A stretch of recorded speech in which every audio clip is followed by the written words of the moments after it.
баш во тој контекст ми беше и мене мојот говор.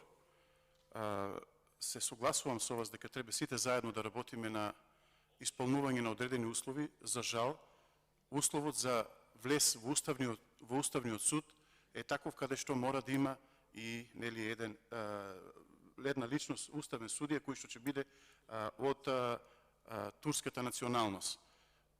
Ние тоа го почитуваме, но сепак имаме право и да цитираме одредени новинари, новинарски забелешки и така натаму, каде што велат.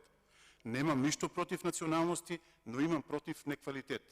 Зошто? Затоа што во оваа држава, во Република Македонија, постојат и други националности, односно постојат и други заедници, како што се Срби, Власи, Роми, Бошњаци и така натаму, кои што го немаат тоа право да бидат да бидат членови во Уставниот суд. Добронамерна ми... Има збор Олга Лозановска, повелете.